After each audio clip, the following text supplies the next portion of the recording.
আল্লাহর হাবিব জানিয়ে দিয়েছেন, কেউ যদি সকালবেলা কোনো রোগী দেখার জন্য বের হও, বাবা মা না, অন্য সাধারণ মানুষ, যেটা তোমার আত্মীয় স্বজন বা পাড়াপড়শি শুভাকাঙ্ক্ষী অথবা কেউ না, তুমি তাকে দেখতে গেলে অসুস্থ হওয়ার পরে আল্লাহর নবী বলেছেন, সকালে যদি তুমি বের হও, বিকেল পর্যন্ত তোমার জন্য ৭০,০০০ ফেরেশতা আল্লাহর দরবারে মাগফিরাত কামনা করতে থাকে। তুমি যদি বিকেল বেলা বের হও, ওই পরের দিন ভোর পর্যন্ত আরো ৭০,০০০ ফেরেশতা তোমার জন্য আল্লাহর দরবারে মাগফিরাত কামনা করতে থাকে। জোরে জোরে বলুন না সুবহানাল্লাহ। আল্লাহ রাসূল বলে দিয়েছেন, কেউ যখন কোনো অসুস্থ রোগীকে দেখার জন্য মানসিকতা করবে, নিয়ত করে সে ওযু করবে, ওযু করে করে যখন সে রোগী দেখার জন্য আস্তে আস্তে এগিয়ে যাবে, আল্লাহ রাসূল জানিয়ে দিলেন, উম্মত, মানুষ অসুস্থ হলে অবহেলা করো না। তুমি যখন ওযু বানাইয়া পবিত্র খেয়াল নিয়ে যখন ওই অসুস্থ মানুষকে দেখার জন্য তুমি সামনের দিকে আগাইবা, আমার নবীজি জানিয়ে দিয়েছে, তুমি যেন জাহান্নাম থেকে ৭০ বছরের দূরে তুমি চলে আসলা। কত বছর? শুধু আপনি অসুস্থ মানুষটাকে দেখার জন্য ওযু করে বের হয়ে গেলেন। বাবা মা তো অনেক উপরের কথা, কথা বলেন না কেন? আমাদের দেশে মানুষ অসুস্থ হলে, দুর্বল হলে আপন স্বজন কেউ তো দেখে না। আমার নবী হযরতে ওমর রাদিয়াল্লাহু তাআলা আনহুকে ডেকে বললেন, ওমর, ওমর, তুমি যখন কোনো অসুস্থ রোগীকে দেখতে যাবে, অসুস্থ মানুষকে যখন দেখতে যাবে, তুমি যিনি অসুস্থ ওনাকে গিয়ে বলবে তোমার জন্য একটু দোয়া করে দিতে। কেননা অসুস্থ ব্যক্তি যিনি কষ্ট পাচ্ছে, ওনাদের দোয়া হলো ফেরেশতাদের দোয়ার মতো। জোরে জোরে বলেন না সুবহানাল্লাহ, আর জোরে বলেন না সুবহানাল্লাহ। আমাদের দেশে দূরে আত্মীয় আছে, অসুস্থ হলে দেখতে যায় না, কথা বলে না। ধরেন অনেক দূরে, ধরেন আপনারা নাঙ্গলকোটে আছেন, আমি কুমিল্লায় আছি, এক্সাম্পল, আমি অসুস্থ হয়ে গেলাম, আপনারা আমাকে ভালোবাসেন, মহাব্বত করেন, অনলাইনে জানতে পারলেন, কি করলেন? জানতে পারলেন হুজুর অসুস্থ হয়ে গেছে, হুজুর আমাদের মহব্বতের মানুষ, ওনাকে একটু দেখার জন্য যাব।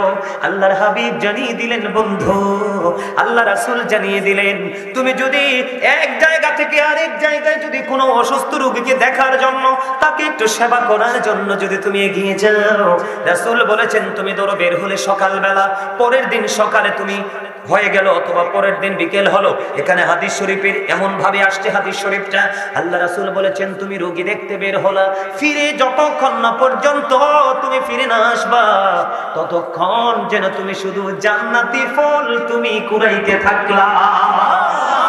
বন্ধু, নবীজি জানিয়ে দিয়েছে, উম্মত, ও বন্ধু, রাসূল বলেছেন, আমি আমার উম্মতগুলোকে মাঝায় ধরে ধরে জাহান্নাম থেকে বাঁচাইতে চাই, কিন্তু আমার উম্মতগুলো আমার হাত ফসকে জাহান্নামে চলে যায়। নাউজুবিল্লাহ বলেন না।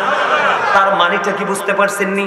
রাসূল বলেছেন, আমি আমার উম্মতগুলোকে জান্নাতের সকল রাস্তা দেখিয়ে গেলাম, কিন্তু তারা আমার এই রাস্তা মতো হাঁটলো না, তারা নিজেরা রাস্তা তৈরি করে নতুন পথে হাঁটলো। তার মানে আমি চাইছিলাম জাহান্নাম থেকে বাঁচাতে, তারা নিজেরা জাহান্নামের রাস্তাটা তৈরি করলো। জোরে জোরে বলেন নাউজুবিল্লাহ। আমার নবী বলেছে, ও মক্রপুরের আমার ভাই, আমার বাবারা, আমার মা বোনেরা, সবাইকে ডেকে ডেকে বলছি, আল্লাহর হাবিব সরকারে মদিনা তিনি বলে দিয়েছেন, তুমি তো রোগী দেখতে গেলা না, রোগীর সেবা করতে গেলা না, তোমার জন্য জান্নাতের একটা অংশ বরাদ্দ করে নিলাম। রাসূল বলেছেন কি, তুমি তো অসুস্থ রোগী দেখতে যাওনি, তাকে তো তুমি সেবা করতে যাওনি, তুমি যেন তোমার জন্য জান্নাতের একটা অংশ তুমি দখল করে নিলা, বরাদ্দ করে নিলা। সুবহানাল্লাহ। আজকে থেকে অসুস্থ মানুষ দেখতে যাবেন তো? দেখেন অসুস্থ মানুষ দেখতে নবীজিকে ইহুদি বালক সেবা করতেন, কি করতেন দেখেন না? নবীজি কেমন শিক্ষা দিয়েছেন? ইহুদি বালক নবীজির সেবা করতেন। নবীজি শুনতে পেলেন সেই বালকটা অসুস্থ হয়ে গেছে। অসুস্থ যখন হলো, নবীজি বালকটাকে দেখতে গেলেন, কিন্তু বালকটা তো ইহুদি। নবীজি ইহুদিকে দেখতে গিয়ে দেখলেন, সে যদি এই অবস্থায় মারা যায় তাহলে সে তো জাহান্নামী হয়ে যাবে। নবীজির গোলামি কখনো জাহান্নামী হতে পারে না। বন্ধু, নবীজি তাকে ইশারা দিলেন, তুমি ইসলাম ধর্ম গ্রহণ করে নাও। সে তার বাবার দিকে তাকায়, ইহুদি বালকটা তার বাবার দিকে তাকায়। নবীজি যখন বললেন তুমি মুসলমান হয়ে যাও, ইসলাম ধর্ম গ্রহণ করো, সঙ্গে সঙ্গে বালকটা তার বাবার দিকে তাকালো। বাবার দিকে তাকাতে দেরি বাবা ইশারা দিয়ে বুঝিয়ে দিলেন। বন্ধু, সঙ্গে সঙ্গে বালকটা মুসলমান হয়ে গেল, ইসলাম ধর্ম গ্রহণ করলো। আমার নবী শুকরিয়া জ্ঞাপন করতে করতে করতে করতে করতে করতে বন্ধু ওখান থেকে বের হলো। তার কারণ হলো অসুস্থ রোগী দেখতে এসছে নবীজির গোলাম ইহুদি, কিন্তু আল্লাহ তাকে ঈমানদার বানিয়ে আল্লাহর ডাকে সাড়া দিতে বাধ্য করলো। তার উসিলায়, প্রাণের নবীর উসিলায় মা আয়েশা সিদ্দিকা রাদিয়াল্লাহু তাআলা আনহা থেকে বর্ণিত, তিনি বলেছেন নবীজি তার বংশধরের কাউকে সূরা ফালাক এবং সূরা নাস পড়ে বন্ধু ফু দিয়ে মেসেজ করে দিতেন আর বলতেন আল্লাহ তুমি মুক্ত করে দাও, আল্লাহ তুমি আরোগ্য করে দাও, আল্লাহ তুমি সুস্থ করে দাও, এমন সুস্থতা তুমি দিয়ে দাও জীবনে আর কোনো দিন যেন অসুস্থতা টাচ না করে। আজকে থেকে আপনারা রোগ মুক্তির জন্য ফরজ নামাজের পরে, কোন নামাজের পরে সালাম ফিরাবেন, সালাম ফিরানোর পরে তারপর আপনি কি করবেন, একবার সূরা ফালাক একবার সূরা নাস পড়ে হাতে ফু দিবেন, ফু দিয়ে মাথা থেকে একবারে পুরো বডি মেসেজ করে দিবেন। নবীজির হাদিসকে বিশ্বাস করে মেসেজ করলে বিমার পালিয়ে যাবে। সুবহানাল্লাহ বলেন, আরো জোরে সুবহানাল্লাহ। মজা লাগছে না খবরটা? এটাও কিন্তু রাসূলের ভালোবাসার অন্তর্ভুক্ত। আল্লাহ রাসূল বলেছেন এই অহংকারীদেরকে কাল হাসরের দিন ছোট্ট ছোট্ট পিপিলিকার মতো বানানো হবে। কিসের মতো? ছোট্ট ছোট্ট পিপিলিকার মতো বানানো হবে। অপমান তাদের চারপাশে ঘিরে ফেলবে। আল্লাহ রাসূল বলেছেন বাউলাস নামক জাহান্নামের দিকে তাদেরকে টেনে হেসড়ে নিয়ে যাওয়া হবে। আওয়াজ তুলে বলেন নাউজুবিল্লাহ। আজকে মনে করতে হবে যিনি আলোচনা করতেছে উনি আমাদের টিচার, উনি আমাদের কি? আর আপনারা আমার দাদার বয়সী, বাবার বয়সী, আপনারা চাচার বয়সী, আপনারা সবাই আজকের জন্য স্টুডেন্ট, ছাত্র। আপনারা যদি এইটা মনে করতে পারেন যে আজকে আমরা টিচারের সামনে বসছি, এটা একটা ক্লাস, প্রফেশনাল, এটা একটা টিচিং প্রফেশন, তখন আপনি এখান থেকে কিছু নিয়ে যেতে পারবেন। আর আপনি যদি বলেন আই এম এ হিরো, তাহলে আমি বলবো I say go to your seat. আপনার মতো মুসল্লি আমার প্রয়োজন নেই, কারণ আপনি হচ্ছেন বোঝা। কারণ আপনার সংস্পর্শে আসলে আরেকজন কিন্তু গোমরা হবে। কারণ যারা জিকির করে তারা রাসূল বলেছেন জিন্দা, আর যারা জিকির করে না তারা হলো মুর্দা। যারা জিকির করে তারা হলো জাকির, আর যারা জিকির করে না তারা হলো গাফেল। গাফেল জোরে জোরে বলেন না নাউজুবিল্লাহ। আরো জোরে, আরো জোরে, আরো জোরে। এরে নাউজুবিল্লাহ মানে অন্যায়, অপরাধ, সাজা, যত ধরনের নোংরামি বাঁচার আকুতি আল্লাহর কাছে জানানো, তাই তো? তুই এটা কইতে না, এটা না কইয়ে কি কইবা? জাহান্নাম চাইবা? আর তোমরা এমনি তো জাহান্নামের মধ্যেই আছো। ম্যাক্সিমাম যুবক আমি সামনে একদম কনফিডেন্সলি বলতে পারবো, এই যে দাড়ি পাকা মুরব্বিগুলো, এই যে মুরব্বিগুলো আছে, এরা চলে যাওয়ার পরে, এই যে আমার চাচারা দাদারা আছে, এরা চলে যাওয়ার পরে মনে রাখবা পৃথিবী বেশি দিন টিকা সম্ভব নয়। তার কারণ হলো ইসলাম যখন আবির্ভূত হয়েছিল, প্রকাশ হয়েছিল, তখন ইসলাম ছিল গরিব, পৃথিবীর অবস্থা মোটেও ভালো ছিল না। ইসলাম যখন পরিপূর্ণ যৌবনে পা রেখেছে, তখন পৃথিবী সৌন্দর্যে ভরে গেছে, রহমত বরকতে ভরে গেছে। এখন কিন্তু আবার ইসলাম গরিব হয়ে যাচ্ছে। ইসলাম যখন গরিব হয়ে যাবে, আল্লাহর গজব চারপাশ দিয়ে আপন করে ঘিরে ফেলবে। এটাই কিয়ামতের অন্যতম একটা সিম্পটম। রাসূল বলেছেন অজানা রোগ আসবে যেটা পূর্বপুরুষ কোনোদিন শোনেনি। কেন বলছি? বর্তমান প্রজন্মের ম্যাক্সিমাম যুবক যুবতী, ম্যাক্সিমাম বলেছি সবাই না, দু চারটা ব্যতিক্রম আছে, ম্যাক্সিমাম যুবক যুবতী তাদের মাথা থেকে পা পর্যন্ত ইহুদিদের কালচার। কথা বলেন না কেন? আর সকাল থেকে বিকেল পর্যন্ত যে চর্চা হচ্ছে, পুরো চর্চাটাই হচ্ছে ইহুদিদের সংস্কৃতির অপচর্চা। আমার কথা বলছেন একটু খাড়া খাড়া, কারণ প্রেমের আলাপ করার টাইম নেই, প্রেমের মানুষই তো নাই, সব মারা গেছে। কথা কর না কেন? হ্যাঁ, প্রেমের মানুষ নাই। ভালোবাসার বাজারে আসলে না প্রেম প্রীতি চলে, ভালোবাসার বাজারই তো নাই। ভালোবাসার বাজার তো অনেক আগেই চলে গেছে, আগুন লেগে পুড়ে গেছে। আপনি যদি বলেন যে হুজুর আমরা প্রেমের বাগান তৈরি করতে চাই, তাহলে আপনার পক্ষে পসিবল, সম্ভব। এটা আপনার মেন্টালিটি চেঞ্জ করতে হবে। কি করতে হবে? আপনার মানসিক সিদ্ধান্তের পরিবর্তনে আসতে হবে। এই মাথার চুল কেটেছো, স্টাইল পুরো ইহুদিদের স্টাইল। আমার চুলটি ছোট না দাদা, এগুলো কাটতে হলে তো সেলুনে যেতে হয়। আফসোস লাগে, আমরা বাংলাদেশ 95% মুসলমানের দেশে সেলুনে গেলে সবগুলো ইহুদিদের ছবি। কার ছবি? ইহুদিদের ছবি। ওখান থেকে তুমি চুজ করো তোমার স্টাইলটা কেমন হবে। অত্যন্ত লজ্জার, অত্যন্ত ভারাক্রান্ত হৃদয় নিয়ে বলতে হয়, Islam is not only a religion but also complete code of life. পরিপূর্ণ এবং পূর্ণাঙ্গ জীবন ব্যবস্থা রয়েছে ইসলামে। কেননা ইন্না দীনা ইনদাল্লাহিল ইসলাম, ইসলামটা আল্লাহর মনোনীত ধর্ম। সুবহানাল্লাহ বলবেন না? আর সেই ইসলামের নির্দেশ হলো আপনার আমার প্রাণের নবী, আমেরিকার গবেষক মাইকেল এইচ হার্ট, তিনি বক্তব্য দিয়েছেন the 100 ranking of the most influential person in the history. তিনি 100 জন প্রভাবশালীর তালিকা করলেন, 100 জন প্রভাবশালীর তিনি রুলস তৈরি করলেন। ওখান থেকে তিনি ইনফ্লুয়েন্সিয়াল দ্বারা তিনি আখ্যায়িত করেছেন নবী মুহাম্মদ হলো শ্রেষ্ঠ প্রভাবশালী। সুবহানাল্লাহ, আরো জোরে বলেন না সুবহানাল্লাহ। সেই নবীটা কারা? আমাদের না? সেই নবী যদি সাকসেস হয়, শ্রেষ্ঠ প্রভাবশালী হয়, তাহলে আমরা কেন চির ব্যর্থ? আমাদের ব্যর্থতার দায় কি আমরা এড়াতে পারি? না। কথা বলেন না পারি? না। ডক্টর আহমদ পেয়ারা বাগদাদি পীর সাহেব কাবলা, যিনি বুসরা ইউনিভার্সিটির ইংলিশ লেকচারার ছিলেন, অনেক কিতাব লিখেছে। ওনার অসংখ্য কিতাব আমি ওদম গুনাহগারের দেখার সৌভাগ্য হয়েছে যে তিনি ম্যাক্সিমাম কিতাবগুলোই লিখেছেন ইংলিশে। তার কারণ উনি কিতাবটা রচনা করেছেন এই জন্য, ইহুদি নাসারাদেরকে তিনি ইসলামের দিকে ধাবিত করার জন্য, ইসলামের রঙের অঙ্গলে গিয়ে। সম্মানিত উপস্থিতি, ওনার একটা সেন্টেন্স অত্যন্ত চমৎকার। তিনি বলেছেন, of all the great religious personalities of all prophet Muhammad Rasulullah sallallahu alaihi wasallam was the most successful। আপনার আমার প্রাণের নবী, পৃথিবীর বুকে যত নবী রাসূল এসেছে সবগুলো নবী রাসূলের মধ্যে, ইমামতি থেকে রাজনীতি, রাজনীতি থেকে ইমামতি, প্রত্যেকটা জায়গায় আপনার আমার নবী সাকসেস। জি। কিন্তু আজকে কি আমরা সফল হতে পারলাম? জি না। কেন? সমস্যাটা কোথায়? সমস্যা হলো আমরা, আল্লাহ রাব্বুল আলামিন বলতেছেন, আল্লাহ রাব্বুল আমাদের সমস্যা আমি তুলে ধরতেছি আস্তে আস্তে করে। আল্লাহ বলতেছেন, join with my dear people, come to my paradise. আল্লাহ বলতেছেন, ফাদখুলি ফি ইবাদি ওয়াদখুলি জান্নাতি।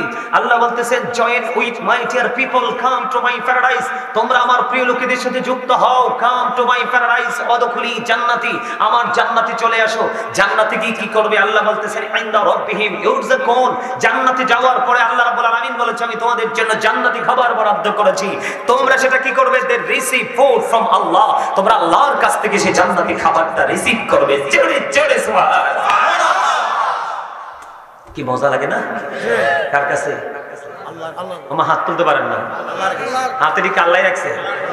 আল্লাহরে দেয় যে কষ্ট হয়, দুই হাত সোজা করে আমার মতো স্ট্রেট, এইভাবে এইভাবে এইভাবে সোজা করে আল্লাহু আকবার, আল্লাহু আকবার।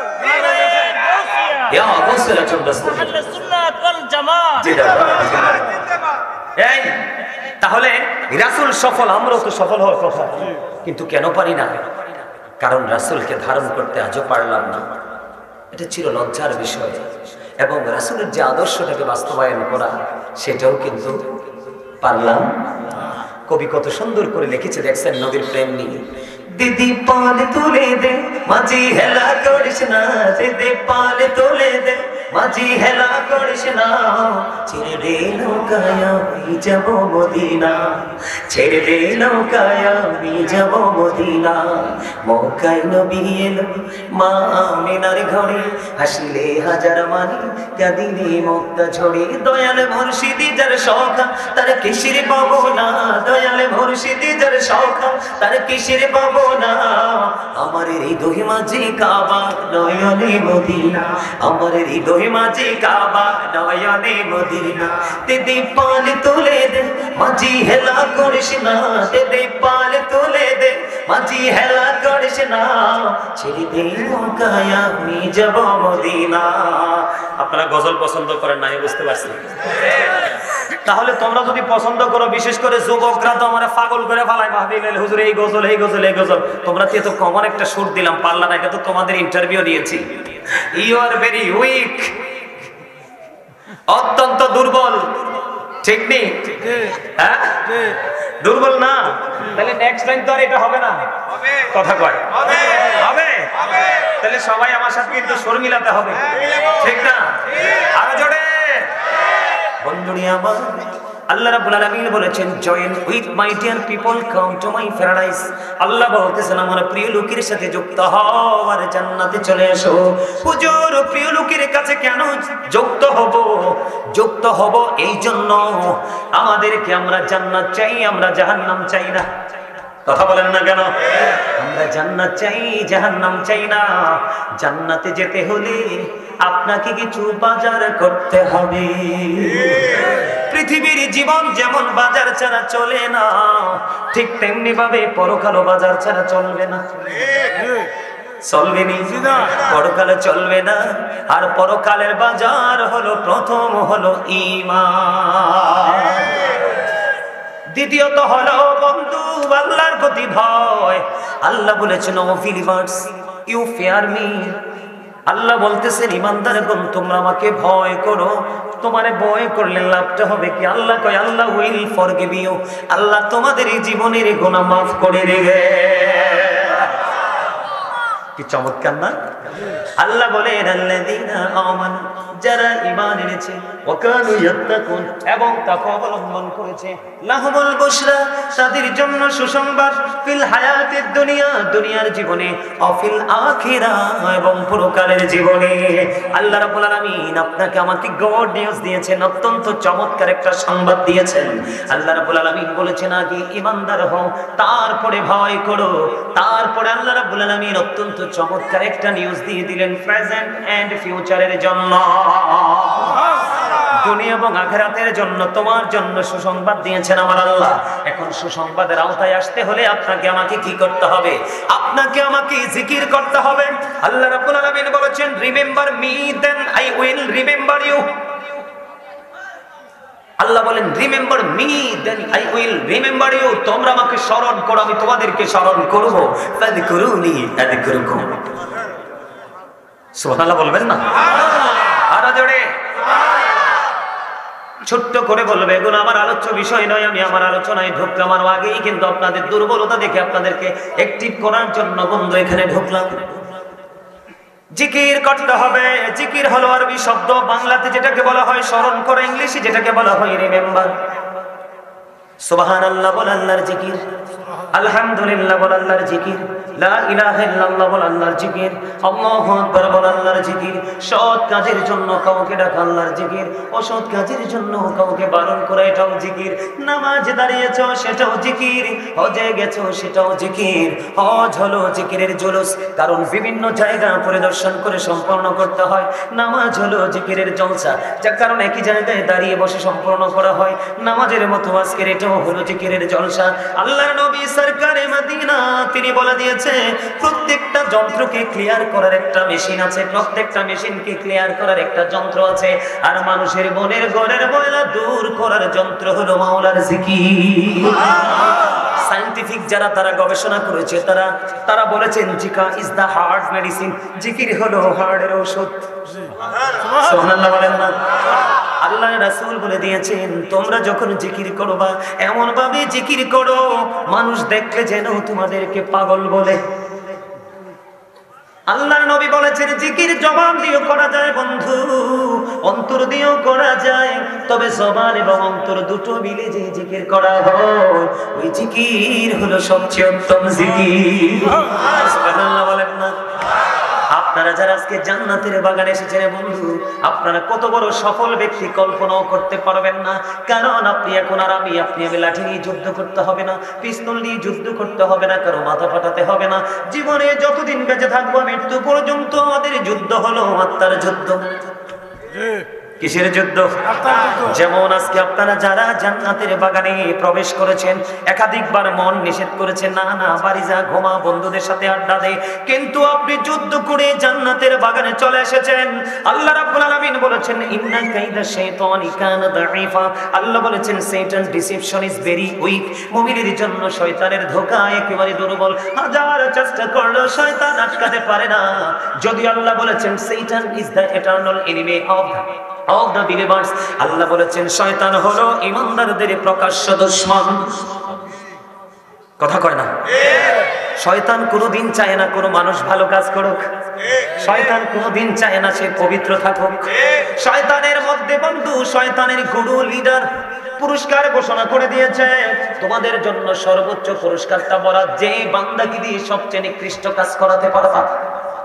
আপনারা তো সেই খবর রাখেন না, কারণ খবর রাখলে পৃথিবী থেকে নোংরামি কি হয়ে যাবে। বন্ধ হয়ে যাবে, ঠিক কিনা বলেন? বন্ধু এই জন্য বলতেছি আপনারা বিজয়ী, 100% বিজয়ী। আপনারা তো মাহফিলে আসেননি, আপনারা এসেছেন আল্লাহর দিকে। কথা কয় না? আল্লাহ কি বলতেছে জানেন? আমার একটু কষ্ট লেগেছে। আল্লাহর জিকির হচ্ছে, নবীর প্রেমের দরুদ হচ্ছে, আপনি জবানটা কি করে রেখেছেন? বন্ধ করে রেখেছেন। আপনি কয় কোটি টাকার মালিক যে আজরাইলকে রিটার্ন করতে পারবেন? আপনি কত পাওয়ারের মালিক? দরজায় শক্ত গেট লাগাইছেন, আজরাইলের জন্য প্রতিবন্ধকতা সৃষ্টি করবে? কথা বলেন না কেন? আজরাইল যখন আসবে, just time, no complain, no argument, কোন তর্ক বিতর্ক চলবে না। এই জন্য লেখক বলেছেন, কাগজি কাটে কার ঘড়ি বানা কর, ও রাত হ্যায় আসমান মে ঘড়ি বেচারা क्या करेगा রশি মাওলা বন্ধু তোমরা জানো না, কবি তোমার এই দেহটাকে কাগজের ঘুড়ির সাথে তুলনা করেছে। এই ভিতরে আরেকটা মানুষ আছে, যেটাকে ইংলিশে বলা হয় সোল, বাংলাতে বলা হয় আত্মা, আল্লাহর কোরআনের ভাষায় বলা হয় রূহ। এটা হলো আসল মানুষ। তোমার মাথা থেকে পা পর্যন্ত এটা মানুষ না, এটা ডেড। যখন ছিল না তখন আমি তুমি ছিলাম না, আজকে আছে এই জন্য আছি। আরেকদিন যখন চলে যাবে, I am a dead, you are dead. এজন্য এটার কোনো দাম নাই, আসল দাম হলো ভিতরেরটা। কোনটা? এবার আমি তোমাদেরকে বলি, কবি বলেছেন তোমার দেহটা হলো কাগজের ঘুড়ির মতো। বাচ্চারা যে কাগজের ঘুড়ি বানায়, রশিটা হলো তোমার ভিতরের মানুষটার মতো, আর নাটাই হলো আজরাইল, আর মালিক হলো যিনি there is no god but আল্লাহ, যাকে আমরা বলি লা ইলাহা ইল্লাল্লাহ। মালিক হলো তিনি, যিনি হলেন কুল হু আল্লাহু আহাদ, আল্লাহ ইজ ওয়ান, আল্লাহ এক, যিনি আহাদ। মজা লাগেনি রে যুবক? যুবকরা তুলবে শুধু হাত। আমার দাদারা, আপনারা, আমি জানি আপনাদের সিনা প্রেমে ভরা, আর যুবকদের সিনা হিংসা, নোংরামি, আত্মঘরিমা আর ইহুদি কালচারে ভরা। এসা কইছি নি যুবক? তোমরা কও, যে যুবকরা স্বীকার করেছো তোমরাই হবে একদিন মুমিন, আর যারা স্বীকার করতে পারলা না, তোমাদের মধ্যে রয়েছে গলদ। না করলেও এটা সত্য। কথা কয় না কেন? ঠিক না? সত্য সত্যই, মিথ্যা মজা লাগেনি? আমি যে কইতে আছি, মুমিনের কাছে মজা লাগবে, যারা আল্লাহর দিদার চায় তাদের কাছে মজা লাগবে। যুবক তোমরা জানো না, যৌবন কালের আমল আল্লাহর কাছে এত পছন্দ। নবীজির হাদিস থেকে জানতে পেরেছি, এই পৃথিবী থেকে সূর্যটা 9,13,00,000, কোন স্ট্রোনার বলেছেন 30 লক্ষ। সূর্যের আলো পৃথিবীতে আসতে সময় লাগে মাত্র 8 মিনিট 20 সেকেন্ড, কারণ এটা দৃশ্য নূরের গতি। প্রতি সেকেন্ডে 1,86,000 মাইল বেগে পৃথিবীর দিকে ছুটে আসে। অনেক গাছপালা, অনেক চাঁদ ভেদ করে কিরণ তোমার মাথায় লাগে, সইতে পারো না। কাল হাসুরের দিন মাত্র মাথাটার উপরে থাকবে সূর্যটা, সহ্য করতে পারবা না, মাথার মগজটা গোস্তের পাতিলের মতো উতরাবে। কিন্তু আল্লাহর হাবিব জানিয়ে দিয়েছে, আমার উম্মত তোমরা টেনশন করো না, যৌবন কালে শুধু গোলামি করো। আমি নবী জানিয়ে দিলাম, আল্লাহর আরশের নিচে তোমাদের জন্য একটা অংশ বরাদ্দ। এই যুবক কার পিছনে দৌড়াও? কোন ওয়াজ করবো আজকে? তোমাদেরকে কি আলোচনা শোনাবো? তোমাদেরকে কোন ওয়াজ দিয়ে তোমাদের হৃদয় পর্যন্ত আমি পৌঁছাবো আমি জানি না। আল্লাহ রাসূল জানিয়ে দিয়েছে, আল হাসান ওয়াল হুসাইন সাইয়্যিদা শাবাবি আহলিল জান্নাহ। আমার রাসূল জানিয়ে দিয়েছেন, ইমাম Hasan and Hussain are the leader of younger people in Jannah. আমার রাসূল জানিয়ে দিয়েছে, যুবক নবীর সাথে প্রেমের ডোরি লাগা, নবীর আদর্শকে অন্তরে ধারণ করে বাস্তবায়ন করতে থাকো। নবীজি বলেছেন, আমার কোনো প্রয়োজন হবে না, আমি লাগবে না। আমার দুইটা কলিজার টুকরা, পাক পাঞ্জাতনের অন্যতম সদস্য ইমাম হাসান হুসাইন জান্নাতে। তোমরা যুবক যারা যৌবনকালে আমি আল্লাহর নবীর পাগল হয়ে আল্লাহরে খুঁজেছো, তোমাদের জন্য বরাদ্দ দিয়ে দিলাম আমার কলিজার টুকরা, দুই কলিজার টুকরা ইমাম হাসান হুসাইন তোমাদের জান্নাতে লিডার হয়ে যাবে। যৌবনকালের আমল বড় পছন্দ। তোমরা জানো না, আমি আজকে গাজী সুলাইমান এমনি হইনি। আমার জীবনের সেজদা আমি ওই সময় থেকে শুরু করেছিলাম, যেই সময় সেজদা কেমনে দিতে হয় জানতাম না। সেজদা দিয়ে আরেকজনের দিকে ফাঁকি দিয়া তাকায় থাকতাম, ওই লোক কি করে। যদি দেখতাম উঠতো তখন উঠতাম, যদি দেখতাম দাঁড়াইতো, সেইভাবে করতে করতে আজ পর্যন্ত এসেছি। আমার জীবনে কোনোদিন ক্রিকেট ব্যাট আমি হাতে নেইনি, কোনোদিন আমি ফুটবল খেলার মাঠে আমি কোনোদিন যাইনি। জীবনে যেইটুকু সময় দিয়েছি পড়াশোনার পাশাপাশি মায়ের পিছনে পিছনে ছোট্ট বাচ্চাদের মতো এখনো। সুবহানাল্লাহ বলেন না কেন? আর জোরে। এই জন্য বলছি যুবক, তোমরা যৌবন কালটাকে কাজে লাগাও। বন্ধুদের সাথে হেঁটে তুমি কোনো কিছু পাবা না, শুধু তিরস্কার, ধিক্কার, তোমাকে শুধু নেগেটিভ আঙ্গুল ছাড়া আর কিছুই দিবে না। কারণ আগেকার যুগের বন্ধুত্বের যে মাধুর্য ছিল, এখন সেটা পুরোপুরি হারিয়ে গেছে। কথা বলো না কেন? কারণ কি? আগের যুবকদের মধ্যে যৌবনকালে তাদের মধ্যে আল্লাহ রাসূলের ভয় ছিল। এখনকার যুবকরা আল্লাহ রাসূল ইসলাম কি বুঝে না। কন্টিনিউ ওই যে আমাদের এই যে স্যার বলেছেন একটু আগে, মোবাইল নামক এমন একটা বস্তু তোমার চোখের দৃষ্টিকে কেড়ে নিয়েছে, তোমার চরিত্রকে হরণ করে নিয়েছে, তোমার হৃদয় রাজ্যে ইহুদিদের সকল নোংরামির বাসা বেঁধে দিয়েছে। এখান থেকে বের হয়ে আসতে হবে। কেন বের হয়ে আসতে হবে? আল্লাহ রাব্বুল আলামিন বলেছেন ইন্নাল কাফিরিনা কানু লাকুম আদুওয়াম মুবিনা। আল্লাহ বলেছেন the heretics are the eternal enemy of the believers. আল্লাহ রাব্বুল আলামিন জানিয়ে দিয়েছে বেঈমান কাফিরেরা মুসলমানদের প্রকাশ্য শত্রু। কারণ আল্লাহ বলেছেন উইদ্দাতিল কাফিরিন, ওরা কাফের। কাফেরদের জন্য আল্লাহ বরাদ্দ করেছেন জাহান্নাম। কিন্তু তোমরা তাদের সাথে যুক্ত হওয়ার কারণে তোমাদের ঠিকানা হবে জাহান্নাম। আমি চাই না তোমরা জাহান্নামী হও। এই জন্য আজকে আমি শিরোনাম দিয়েছি ইয়া আইয়ুহাল্লাযীনা আমানু কু আনফুসাকুম ওয়া আহলিকুম নার। আল্লাহ রাব্বুল আলামিন বলেছেন O believers, save yourself and your families from the fire. আল্লাহ বলেছেন মুমিনদেরকে ডেকে ডেকে তুমি জাহান্নাম থেকে বাঁচো এবং তোমার পরিবারকে জাহান্নাম থেকে বাঁচাও। আমি আজকে এসেছি তোমাদেরকে বাঁচার রাস্তা দেখানোর জন্য। বলতেছিলাম, কবি বলেছেন এই দেহটা হলো কাগজের ঘড়ির মতো, রুহটা হলো রশির মতো, নাটাই হলো আজরাইল। মালিক যখন অর্ডার দিবে তখন তোমার প্রাণ পাখি ছিঁড়ে নিয়ে যাবে। আহারে যুবকের দল, তোমরা তো কিছুই জানো না। আল্লাহ রাসূল বলেছেন মৃত্যুর সবচেয়ে কম যন্ত্রণা হলো 1000 তলোয়ার মারার আঘাতের চেয়েও ভয়ঙ্কর। নাউজুবিল্লাহ বলেন না? আরে জোরে। মরণ থেকে বাঁচতে পারবা না? বাঁচতে পারবো? বাঁচার সুযোগ নাই। আল্লাহ বলেছেন কবরে যখন যাইবা গোসলেন্ডিটা দিয়ে আইসো। কি? মাজাটা টাইট করে আইসো, না হয় উপায় থাকবে না। আল্লাহ বলতেছেন ইন্না বাতশা রাব্বিকা লাশাদীদ, দ্য সিজিং অফ আল্লাহ ইজ ডিফিকাল্ট। আল্লাহর ধরা খুব শক্ত, আল্লাহর পাকড়াও বড় শক্ত। আল্লাহ খুব শক্তভাবে ধরবে। আল্লাহ বলেছেন ইন্নাল্লাহা সারিউল হিসাব, আল্লাহ is quick to take account. আল্লাহ হিসাব গ্রহণে অত্যন্ত তৎপর। বন্ধু, তোমাদেরকে কেমন করে বুঝাবো? আল্লাহর নবী বলেছেন আল কবরু রাওজাতুম মিন রিয়াদিল জান্নাতি ওয়া হুফরাতুম মিন হুফারিন নার। রাসূল বলেছেন কবরটা জান্নাতের একটা বাগান হবে, জাহান্নামের একটা গর্ত হবে। তার মানে আমাদের মধ্যে আছে নেগেটিভ এন্ড পজিটিভ দুই ধরনের লোক। জি। এক ধরন হলো পুরো মুমিন, আর এক ধরন হলো পুরো মুনাফিক। দাদা ঠিক আছে নি? জি। ওই মুমিনের জন্য হবে কবর জান্নাত, মুনাফিকের জন্য হবে কবর জাহান্নাম। তোমাদের জন্য আমি বলতে চাই কবর যখন জাহান্নাম হবে অত্যন্ত ভয়ঙ্কর হবে রে যুবক। ও আমার মা বোনদেরকে ডেকে ডেকে বলছি গো, হৃদয়ের জানালা খুলে সবাই শোনো না। আজকের মাহফিল আগামীকাল কি আর হবে না। ও বন্ধু, আজকের আলোচনা যদি বিবেকবান হও তোমার জীবনকে বদলে দিবে, তোমার মোডকে চেঞ্জ করে দিবে, লাইফ স্টাইলটাকে পুরো চেঞ্জ করে দিবে।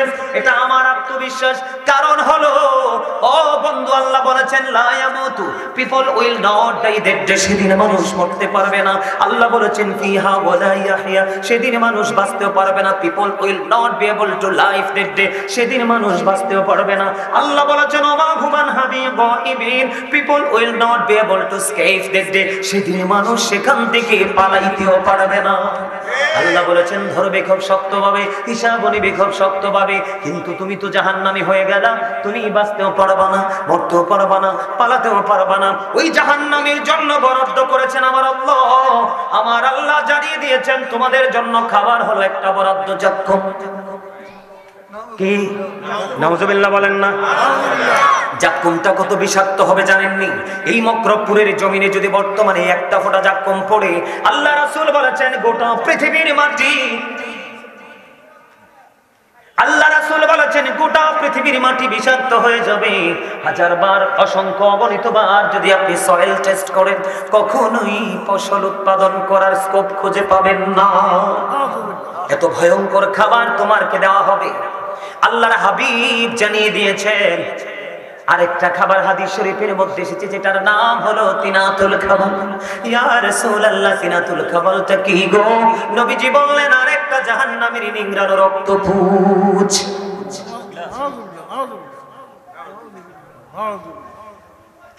আরেকটা জাহান্নামীর রক্তপুঁজ খাইতে দেওয়া হবে। পারবেন খাইতে? কথা কয় না। আর এটা কি দুনিয়ার যে ফোড়া হয়, বিষ ফোড়া হয়, ওই রক্তপুঁজের মতো নয়। অত্যন্ত ভয়ঙ্কর রক্তপুঁজ খেতে দেওয়া হবে, খাইতে হবে। বাঁচারও সুযোগ নাই, মরারও সুযোগ নাই, পালাবারও। এই জন্য বলেছি বন্ধু, তোমরা বেশি বেশি করে জিকির করো। আল্লাহ রাব্বুল আলামিন বলেছেন ইয়া আইয়ুহাল্লাযীনা আমানু যিকুরুল্লাহা যিকরান কাসীরা ওয়াসাব্বিহুহু বুকরাতাও ওয়াসীলা। আল্লাহ বলেছেন ঈমানদারদেরকে তোমরা বেশি বেশি করে জিকির করো, সকাল তো সন্ধ্যা আল্লাহর পবিত্রতা ঘোষণা করো। কেমন করে করব? আল্লাহ বলতেছেন আমি বলে আপনাদেরকে বেশি বেশি করে জিকির করতে বলেছেন, সকাল তো সন্ধ্যা আল্লাহর পবিত্রতা ঘোষণা করতে বলেছেন। বলে হুজুর কোন কন্ডিশনে করব? ফাযকুরুল্লাহা কিয়ামান, দাঁড়িয়ে দাঁড়িয়ে জিকির করো, ও কুউদান, বসে বসে জিকির করো, ওয়া আলা যুনুবিকুম, শুয়ে শুয়ে জিকির করো।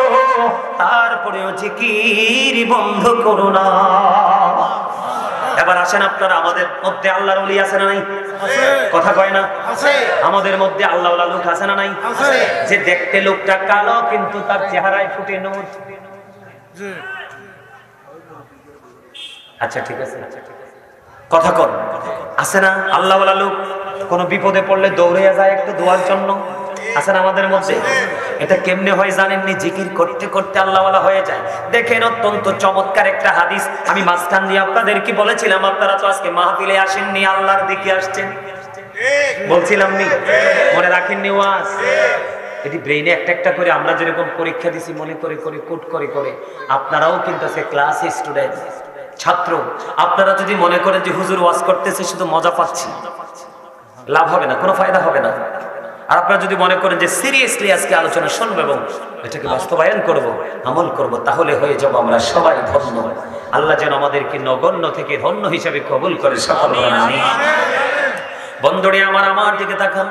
আল্লাহ রাসূল বলে দিয়েছেন কেউ যদি জিকির করার জন্য আল্লাহর দিকে এক বিঘা পরিমাণে এগিয়ে যায়, আল্লাহ রাব্বুল আলামিন তার দিকে এক গজ পরিমাণে এগিয়ে আসে। তার মানে আপনি যত দ্রুত যাবেন তার চেয়ে দ্রুত আল্লাহ আপনার দিকে আসবে। আল্লাহ রাসূল বলেছেন, এদিকে তাকান, আল্লাহ রাসূল বলেছেন কেউ যদি আল্লাহর জিকির করার জন্য আল্লাহর দিকে এক হাত পরিমাণ এগিয়ে যায়, আল্লাহ রাব্বুল আলামিন ওই বান্দার দিকে 2 হাত পরিমাণ এগিয়ে আসে। সুবহানাল্লাহ। আমার নবীজি জানিয়ে দিলেন এই পৃথিবীর জলসা হলো একেবারে নরমাল লোকাল জলসা, ঠিক না? কারণ বলো হুজুর কেন বললেন?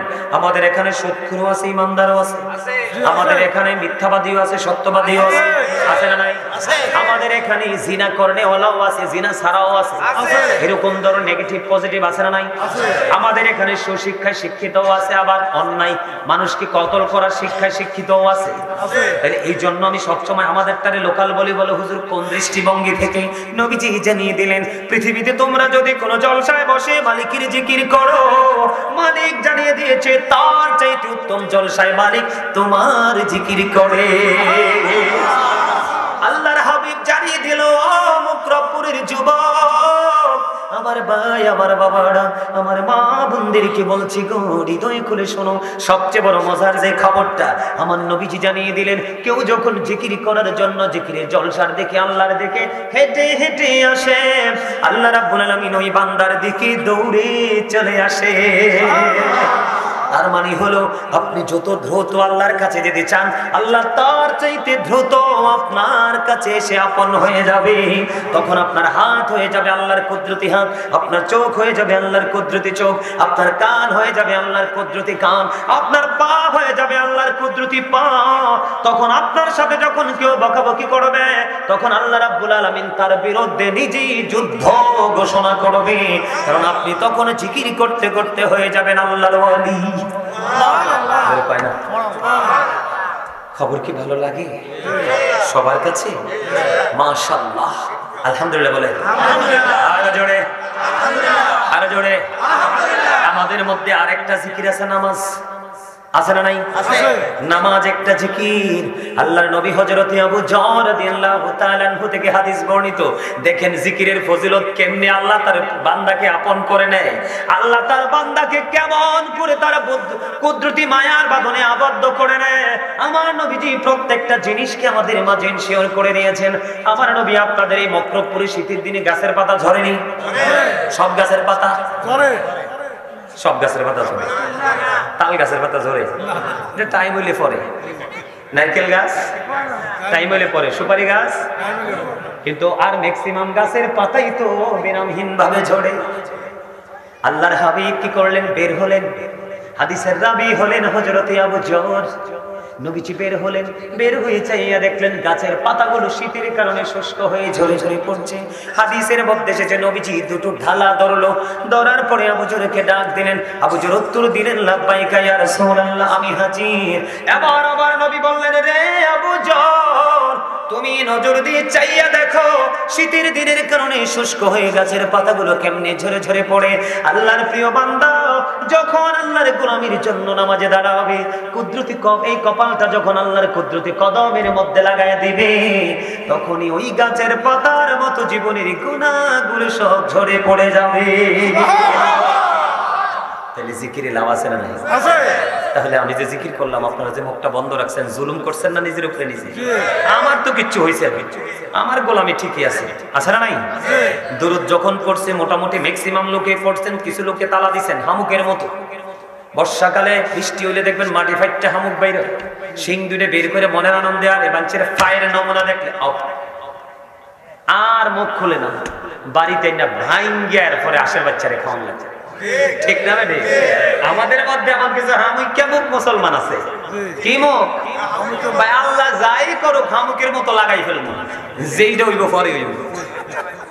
এডি কিপটা, এডি অহংকারী। আল্লাহ কই যাবে যদি হইবি টাইম মতো হইবি। ওমা আল্লাহ সবজ করে লাইছে, আপনি কার উপরে দোষ দিবেন? সূরা ইউনূস খুলে দেখেন, আল্লাহ কয় ইন্নাল্লাহা লা ইয়াজলিমুন নাসা শাইয়্যা ওয়ালাকিন্নান নাসা আনফুসাহুম ইয়াজলিমুন।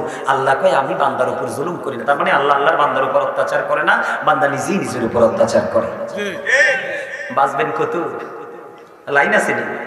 আল্লাহ পরে কি কয়? আল্লাহু লা ইউহিব্বুজ জালিমিন। যারা জালেম আল্লাহ আমি তাদেরকে পছন্দই করি না, ভালোই বাসি না। তার মানে যারা জালেম অত্যাচারী আল্লাহ কয় আল্লাহ তাদেরকে পছন্দ করে না, ভালো। এরপরে কি কয় জানেন না? আল্লাহ কয় ওমালিজ জালিমিনা মিন আনসার। যখন এই জালেমরা বিপদে পড়বে, আমি আল্লাহ তাদের জন্য কোনো সাহায্যকারীও রাখি নাই। তার মানে আল্লাহ তাদের জন্য কোনো সাহায্যকারী রাখে না। ওই যে বলছি লা ইয়ামুতু, মরার সুযোগ নাই, ফিহা ওয়ালা ইয়াহইয়া, বাঁচার সুযোগ নাই, ওমা হুমান হাবি গায়বিন, পালাবার সুযোগ নাই। একটু কি ভাবছেন কোথায় আছেন, কি করতেছেন, কোথায় যাবেন? শোনেন, আজকে একটা কথা বলি, সকালে কি খাইছেন, দুপুরে কি খাবেন সেটা জানতেন না। আজকে সুস্থ আছেন, আগামী দিন সুস্থ থাকবেন কিনা সেটাও জানেন না। আজকে বেঁচে আছেন, আগামী দিন বাঁচবেন কিনা সেটাও জানেন না। আজকে এখানে আছেন, আগামীকালকে এই সময় কোথায় থাকবেন সেটাও জানেন না। আপনি এখানে আছেন, বাচ্চা কাচ্চা ফ্যামিলি এখন কি করে সেটাও জানেন না। এত কিছু অজানা থাকার পরে অহংকার আসে কোত্থেকে?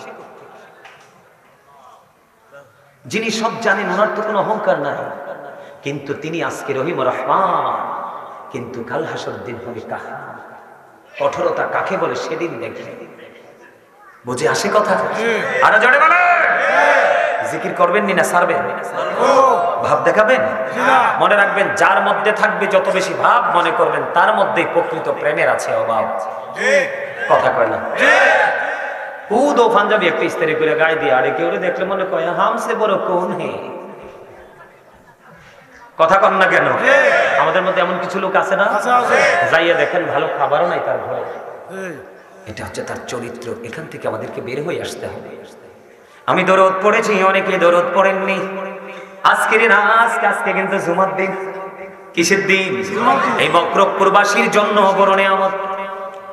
আল্লাহর নবী জানিয়ে দিয়েছেন, জুমার দিনে কেউ যদি নবীকে ভালোবেসে মাত্র 80 বার দরুদ পড়তে পারো, তাহলে 80 বছরের সগীরা গুনাহ আমার আল্লাহ মাফ করে দেয়। দাইলামি শরীফের মধ্যে এসেছে হাদিস খানা। হাদিসের রাবি হলেন হযরতে আনাস রাদিয়াল্লাহু তাআলা আনহু। আল্লাহর হাবিব সরকারি মদিনা তিনি জানিয়ে দিয়েছেন, বন্ধু মনটা দিয়ে শুনেন, পৃথিবীর বুকে কেউ যদি নবীকে মহব্বত করে মাত্র 1000 বার যদি দরুদ পড়ে রে, নবীজি বলেছেন সে জান্নাত না দেখা পর্যন্ত মরণ হবে না। আমরা আতর ট্রান্সফার করা দেখে আপনারা শব্দের চৌকাইয়া ঢুকছে আতরের বোতলে। হাদিস কি কইছি মনে নেই? কইতে পারবেন নাকি? কইছি কইতেন না তো, কারণ আমরা মহাব্বতেরই মহাব্বত লাগছে, নবীর সুন্নাত আদায় করছে। প্রধান বক্তারে মনে পছন্দ হয়েছে আর কি, আল্লাহ কুদ্দুর ভালোবাসা দিছে। আলহামদুলিল্লাহ কোন আলহামদুলিল্লাহ। এটা কি ভালোবাসা না? আরে মিয়া মহাব্বত, রাসূল কইছে এটা দিতে চাইলে ফিরাই দিও না। সুবহানাল্লাহ কোন না? সুবহানাল্লাহ। আবার বলছি, নবীজি বলেছেন নবীকে ভালোবেসে প্রতিদিন কেউ যদি 1000 বার দরুদ পড়ে, তাহলে সে জান্নাত না দেখা পর্যন্ত মরণ হবে না। জোরে জোরে কন্যা সুবহানাল্লাহ। এই জন্য বলি, পাইলে নিরালাই গো নবী, পাইলে নিরালাই, পাইলে নিরালাই গো নবী, পাইলে নিরালাই।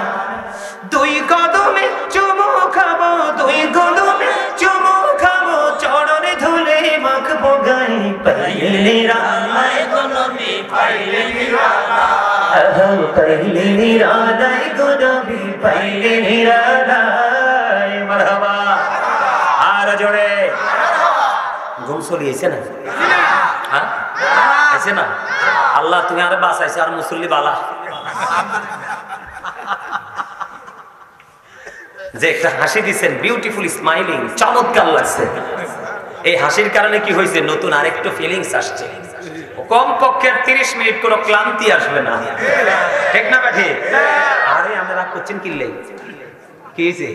মন খারাপ? হ্যাঁ আমার কইয়া সাদা টুপি, মন খারাপ না? এ আমি দাত্রী সাউনের লাগিয়ে বসলা করছি।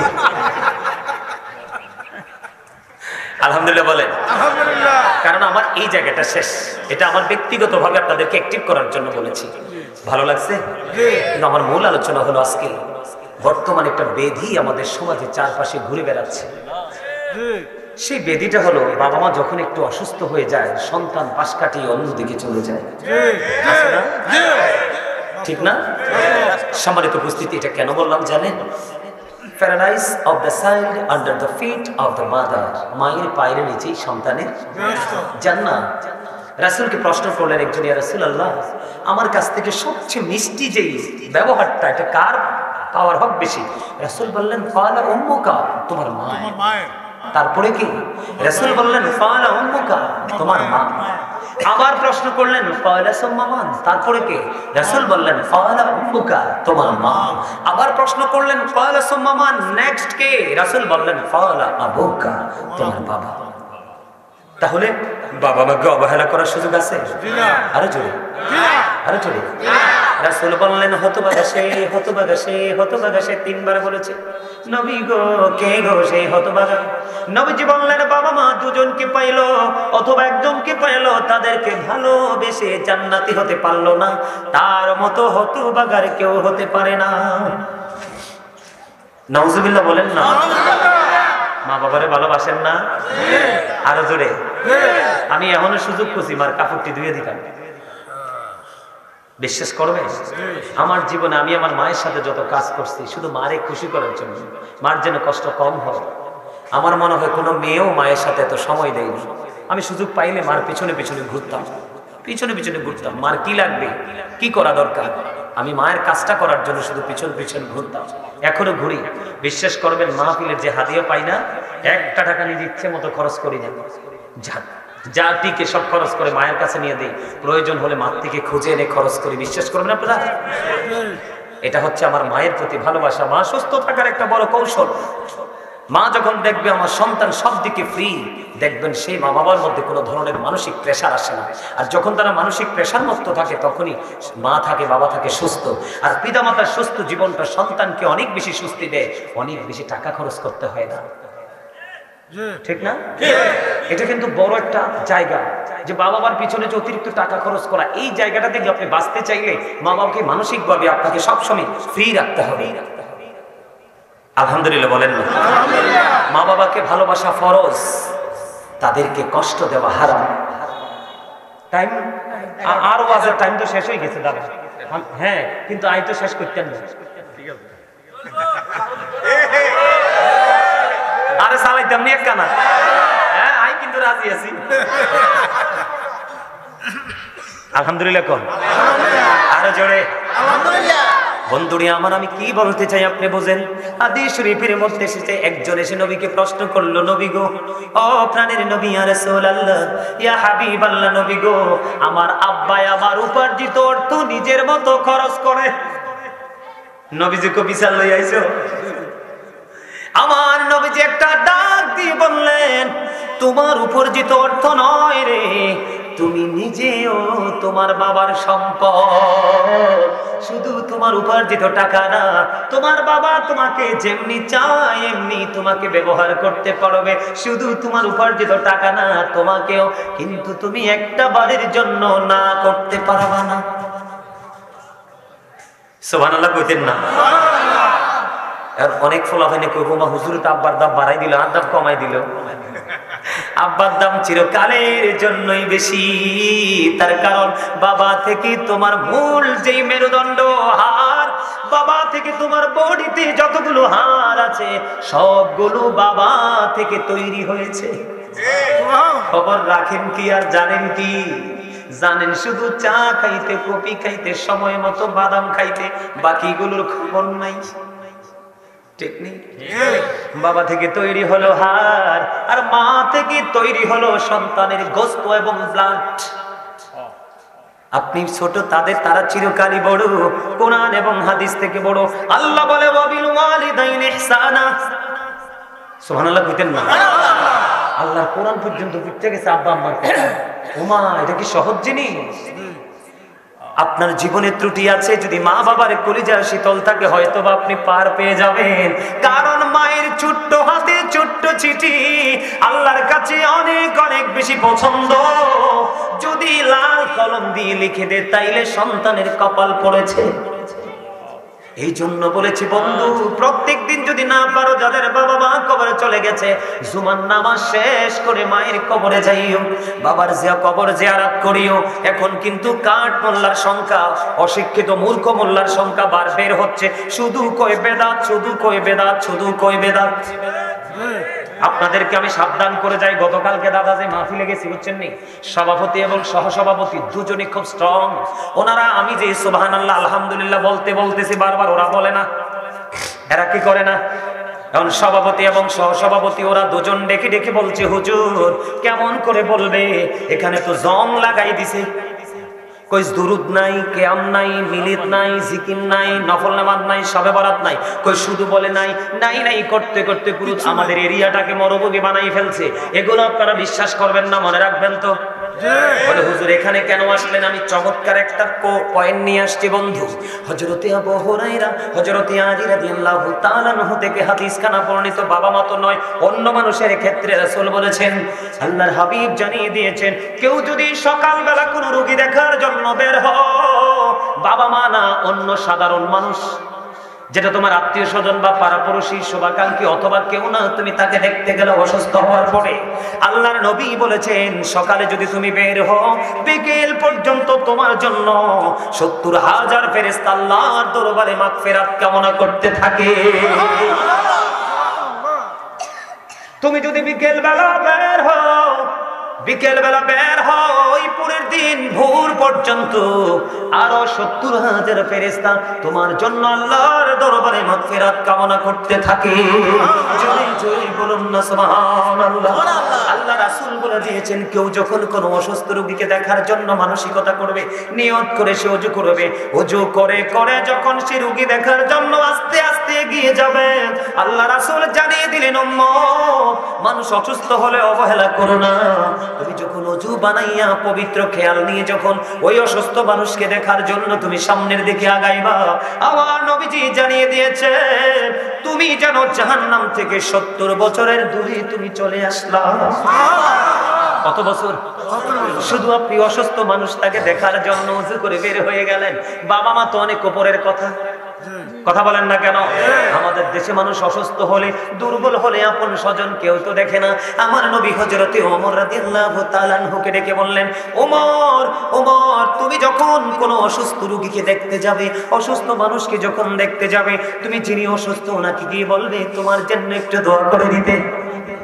কেননা অসুস্থ ব্যক্তি যিনি কষ্ট পাচ্ছে, ওনাদের দোয়া হলো ফেরেশতাদের দোয়ার মতো। জোরে জোরে বলেন না সুবহানাল্লাহ, আর জোরে বলেন না সুবহানাল্লাহ। আমাদের দেশে দূরে আত্মীয় আছে, অসুস্থ হলে দেখতে যায় না, কথা বলে না। ধরেন অনেক দূরে, ধরেন আপনারা নাঙ্গলকোটে আছেন, আমি কুমিল্লায় আছি। এক্সাম্পল, আমি অসুস্থ হয়ে গেলাম, আপনারা আমাকে ভালোবাসেন, মহব্বত করেন, অনলাইনে জানতে পারলেন, কি করলেন? জানতে পারলেন হুজুর অসুস্থ হয়ে গেছে, হুজুর আমাদের মহব্বতের মানুষ, ওনাকে একটু দেখার জন্য যাব। আল্লাহর হাবিব জানিয়ে দিলেন বন্ধু, আল্লাহ রাসূল জানিয়ে দিলেন, তুমি যদি এক জায়গা থেকে আরেক জায়গায় যদি কোনো অসুস্থ রোগীকে দেখার জন্য, তাকে একটু সেবা করার জন্য যদি তুমি এগিয়ে যাও, রাসূল বলেছেন তুমি ধরো বের হলে সকালবেলা, পরের দিন সকালে তুমি হয়ে গেল অথবা পরের দিন বিকেল হলো, এখানে হাদিস শরীফের এমন ভাবে আসছে, হাদিস শরীফটা আল্লাহ রাসূল বলেছেন তুমি রোগী দেখতে বের হলা, ফিরে যতক্ষণ না পর্যন্ত তুমি ফিরে না আসবা, ততক্ষণ যেন তুমি শুধু জান্নাতি ফল তুমি কুড়াইতে থাকলা। বন্ধু নবীজি জানিয়ে দিয়েছে উম্মত, ও বন্ধু রাসূল বলেছেন আমি আমার উম্মত গুলোকে মাঝায় ধরে ধরে জাহান্নাম থেকে বাঁচাইতে চাই, কিন্তু আমার উম্মত গুলো আমার হাত ফসকে জাহান্নামে চলে যায়। নাউজুবিল্লাহ বলেন না। তার মানেটা কি বুঝতে পারছেননি? রাসূল বলেছেন আমি আমার উম্মত গুলোকে জান্নাতের সকল রাস্তা দেখিয়ে গেলাম, কিন্তু তারা আমার এই রাস্তা মতো হাঁটলো না, তারা নিজেরা রাস্তা তৈরি করে নতুন পথে হাঁটলো। তার মানে আমি চাইছিলাম জাহান্নাম থেকে বাঁচাতে, তারা নিজেরা জাহান্নামের রাস্তাটা তৈরি করলো। জোরে জোরে বলেন নাউজুবিল্লাহ। আমার নবী বলেছে ও মক্রপুরের আমার ভাই, আমার বাবারা, আমার মা বোনেরা, সবাইকে ডেকে ডেকে বলছি, আল্লাহর হাবিব সরকারে মদিনা তিনি বলে দিয়েছেন তুমি তো রোগী দেখতে গেলা না, রোগীর সেবা করতে গেলা না, তোমার জন্য জান্নাতের একটা অংশ বরাদ্দ করে নিলাম। রাসূল বলেছেন কি, তুমি তো অসুস্থ রোগী দেখতে যাওনি, তাকে তো তুমি সেবা করতে যাওনি, তুমি যেন তোমার জন্য জান্নাতের একটা অংশ তুমি দখল করে নিলা, বরাদ্দ করে নিলা। সুবহানাল্লাহ। আজকে থেকে অসুস্থ মানুষ দেখতে যাবেন তো? দেখেন দেখেন অসুস্থ মানুষ দেখতে নবীজিকে ইহুদি বালক সেবা করতেন, কি করতেন দেখেন না? নবীজি কেমন শিক্ষা দিয়েছেন, ইহুদি বালক নবীজির সেবা করতেন। নবীজি শুনতে পেলেন সেই বালকটা অসুস্থ হয়ে গেছে, অসুস্থ যখন হলো নবীজি বালকটাকে দেখতে গেলেন, কিন্তু বালকটা তো ইহুদি। নবীজি ইহুদিকে দেখতে গিয়ে দেখলেন সে যদি এই অবস্থায় মারা যায় তাহলে সে তো জাহান্নামী হয়ে যাবে। নবীজির গোলামি কখনো জাহান্নামী হতে পারে না। বন্ধু নবীজি তাকে ইশারা দিলেন তুমি ইসলাম ধর্ম গ্রহণ করে নাও। সে তার বাবার দিকে তাকায়, ইহুদি বালকটা তার বাবার দিকে তাকায়। নবীজি যখন বললেন তুমি মুসলমান হয়ে যাও, ইসলাম ধর্ম গ্রহণ করো, সঙ্গে সঙ্গে বালকটা তার বাবার দিকে তাকালো। বাবার দিকে তাকাতে দেরি বাবা ইশারা দিয়ে বুঝিয়ে দিলেন। বন্ধু সঙ্গে সঙ্গে বালকটা মুসলমান হয়ে গেল, ইসলাম ধর্ম গ্রহণ করলো। আমার নবী শুকরিয়া জ্ঞাপন করতে করতে করতে করতে করতে করতে বন্ধু ওখান থেকে বের হলো। তার কারণ হলো অসুস্থ রোগী দেখতে এসছে নবীজির গোলাম ইহুদি, কিন্তু আল্লাহ তাকে ঈমানদার বানিয়ে আল্লাহর ডাকে সাড়া দিতে বাধ্য করলো। কার উসিলায়? প্রাণের নবীর উসিলায়। মা আয়েশা সিদ্দিকা রাদিয়াল্লাহু তাআলা আনহা থেকে বর্ণিত, তিনি বলেছেন নবীজি তার বংশধরের কাউকে সূরা ফালাক এবং সূরা নাস পড়ে বন্ধু ফু দিয়ে মেসেজ করে দিতেন আর বলতেন আল্লাহ তুমি মুক্ত করে দাও, আল্লাহ তুমি আরোগ্য করে দাও, আল্লাহ তুমি সুস্থ করে দাও, এমন সুস্থতা তুমি দিয়ে দাও জীবনে আর কোনো দিন যেন অসুস্থতা টাচ না করে। আজকে থেকে আপনারা রোগ মুক্তির জন্য ফরজ নামাজের পরে, কোন নামাজের পরে সালাম ফিরাবেন, সালাম ফিরানোর পরে তারপর আপনি কি করবেন, একবার সূরা ফালাক একবার সূরা নাস পড়ে হাতে ফু দিবেন, ফু দিয়ে মাথা থেকে একবারে পুরো বডি মেসেজ করে দিবেন। নবীজির হাদিসকে বিশ্বাস করে মেসেজ করলে বিমার পালিয়ে যাবে। সুবহানাল্লাহ বলেন, আরো জোরে সুবহানাল্লাহ। মজা লাগছে না খবরটা? এটাও কিন্তু রাসূলের ভালোবাসার অন্তর্ভুক্ত।